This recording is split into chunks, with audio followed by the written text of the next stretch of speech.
Bismillahirrahmanirrahim. Assalamualaikum warahmatullahi wabarakatuh. Waalaikumsalam warahmatullahi wabarakatuh. Alhamdulillahilladzi nahmaduhu wa nasta'inuhu wa nastaghfir wa na'udzu billahi min syururi anfusina wa min sayyiati a'malina may yahdihillahu fala mudhillalah wa may yudlil fala hadiyalah. Asyhadu an la ilaha illallah, asyhadu anna Muhammadan abduhu wa rasuluh, la nabiyya ba'dah. Puji syukur kita panjatkan kehadirat Allah Subhanahu wa taala, oleh karena rahmat hidayah taufiknya lah sehingga kita berkumpul kembali di bulan suci Ramadan ini untuk melaksanakan salat isya tarawih, salat isya yang dilanjutkan salat tarawih secara berjamaah. Salawat serta salam tak lupa kita kirimkan kepada baginda Rasulullah Nabi Muhammad SAW, Nabi sebagai rahmatan lil alamin bagi kita semua. Insya Allah kesempatan ini kita akan membahas tentang surah Al-Ikhlas. Sebelumnya kita bersama-sama membacanya. A'udzubillahi minasyaitonirrajim. Bismillahirrahmanirrahim. Qul Huwallahu ahad, Allahus samad, lam yalid wa lam yulad, wa lam yakul lahu kufuwan ahad. Sadaqallah. Jadi qul huwallahu ahad, katakanlah dialah Allah yang esa, yang tunggal, yang satu. Allahus samad, ya. Allah tempat meminta. Lam yalid wa lam yulad, tidak beranak dan tidak pula diperanakkan. Jadi Allah tidak dilahirkan dan tidak melahirkan. Walam yakul lahu kufuwan ahad, dan tidak ada satupun sesuatu yang setara, yang mirip dengan Allah Subhanahu wa taala. Jadi surah Al-Ikhlas ini adalah surah yang mengajarkan tentang ketauhidan, keesaan Allah Subhanahu wa taala, agar kita terhindar dari perbuatan musyrik atau menyekutukan Allah. Bagaimana kemusyrik itu? Sudah pernah ada yang menjelaskan juga tentang yang mana syirik besar dan syirik kecil. Syirik besar itu menganggap bahwa ada Tuhan selain Allah Subhanahu wa taala. Ada orang pergi menyembah pohon, ada yang menyembah sapi, ada yang menyembah kuburan, apalagi Api, menyembah api, apalagi patung. Ya, yang seperti itu adalah perbuatan syirik besar. Dan syirik besar itu adalah salah satu bahkan dosa terbesar di antara dosa-dosa besar. Dalam hadis Rasulullah ketika ditanya oleh sahabat, dosa apa yang paling besar? Ayu dzambi a'zam, dosa apa yang paling besar? Yang pertama itu adalah asyirku billah, menyekutukan Allah.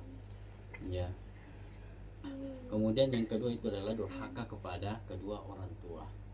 Jadi pada intinya adalah surah Al-Ikhlas ini mengajarkan tentang keesaan Allah. Kemudian syirik kecil itu adalah riya, pamer.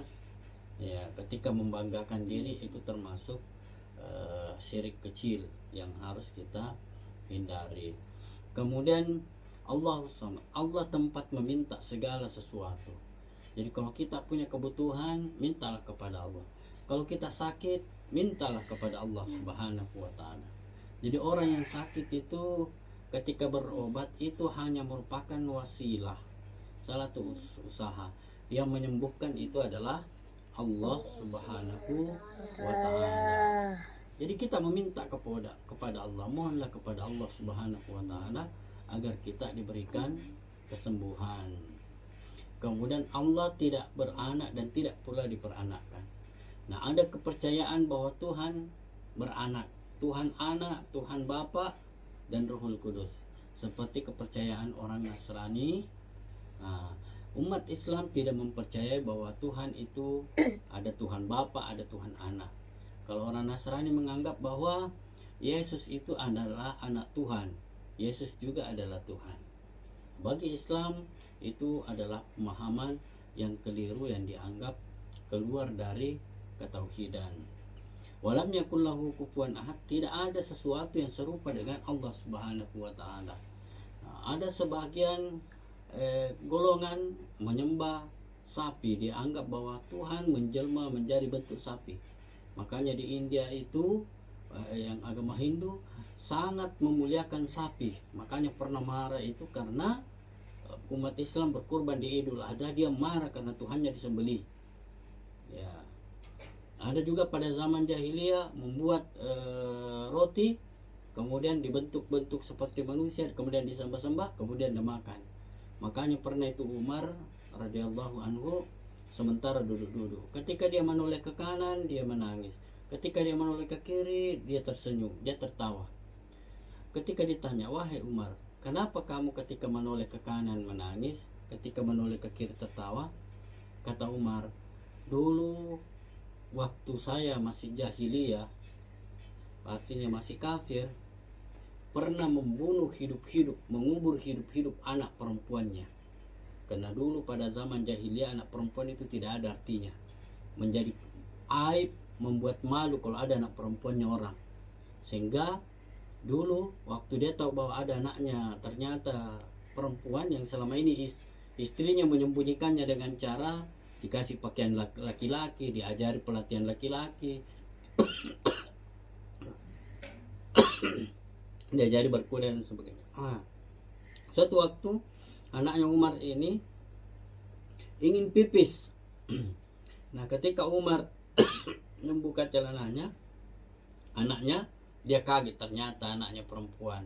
Disitulah dia marah sehingga dia mengubur hidup anak perempuannya. Kemudian kenapa dia menoleh ke kiri, dia tertawa, dia mengatakan dulu waktu saya jahiliyah saya hebat sekali. Kenapa bisa? Dia bilang dulu waktu jahiliyah saya membuat roti yang besar, membentuk manusia, kemudian saya sembah sebagai Tuhan. Setelah itu saya makan Tuhan saya. Itulah hebatnya dulu dia sebelum masuk Islam, dia memakan Tuhannya karena roti yang setelah disembah dia makan. Ya, kemudian kesimpulannya adalah dalam surah Al-Ikhlas itu berisi tentang ajaran tauhid, yaitu mengesahkan Allah. Kemudian yang kedua, Allah itu adalah tempat kita memohon segala sesuatu.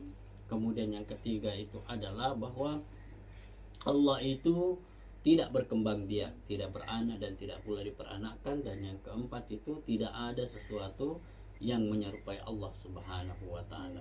Lebih dan kurangnya mau dimaafkan. Allahumma muwaffiq ila aqwamit thoriq. Wassalamualaikum warahmatullahi wabarakatuh. Waalaikumsalam warahmatullahi wabarakatuh.